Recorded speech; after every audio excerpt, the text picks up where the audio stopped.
സാന്ത്വനത്തിൻ്റെ നാളത്തെ എപ്പിസോഡിൻ്റെ പ്രമോ റിവ്യൂയിലേക്ക് എല്ലാവർക്കും സ്വാഗതം.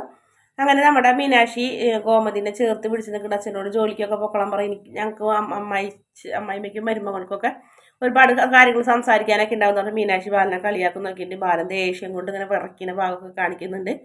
പിന്നീട് മീനാക്ഷി പറയുന്നത് നമുക്ക് ഓൾ കേരള അസോസിയേഷൻ ഉണ്ടാക്കാൻ അടുക്കളയിലെ അച്ഛനെതിരെ എന്നൊക്കെ പറയും. അങ്ങനെ ബാലൻ്റെ ദേഷ്യം കാണുമ്പോൾ സത്യം പറഞ്ഞ ഗോമതിക്കും ചിരിയൊക്കെ വരുന്നുണ്ട്. പിന്നീട് ഗോമതി ഫ്രണ്ടിലേക്ക് ഇങ്ങനെ ഗോമതിനെ പിടിച്ച് മീനാക്ഷി വരുന്ന സമയത്ത് അവിടെ മിത്ര വരുന്നുണ്ട്. അപ്പം മീനാക്ഷി പറയുന്നുണ്ട് അമ്മയുടെ ആഗ്രഹപ്രകാരം ഒരാൾ മുന്നിൽ വന്ന് നിൽക്കണമെന്ന് പറയും. അങ്ങനെ മീനാക്ഷിയും ഇത്രയും പരിചയമുള്ളത് കൊണ്ട് തന്നെ മീനാക്ഷിയും മിത്രനെ കാണുമ്പോൾ ഹായ് എന്ന് കാണിക്കും. മിത്രയും തിരിച്ച് കാണിക്കുമ്പോൾ ഗോമതിക്ക് ഇങ്ങനെ അത്ഭുതമാവുന്നുണ്ട്. രണ്ടുപേരും കമ്പനി എന്നുള്ള കാര്യം ഗോമതിക്ക് അറിയില്ലായിരുന്നു. എന്തായാലും മിത്രൻ അങ്ങനെ ആദ്യമായിട്ട് വിഷമിച്ചും തളർന്ന് കണ്ടത് അങ്ങനെയാണ് ഗോമതിക്ക്. അതുകൊണ്ട് അത് കണ്ടപ്പോൾ വല്ലാത്ത വിഷമമൊക്കെ ആവുന്നുണ്ട്. വീഡിയോ ഇഷ്ടപ്പെടുകയാണെങ്കിൽ ചാനലൊന്ന് സബ്സ്ക്രൈബ് ചെയ്യണേ.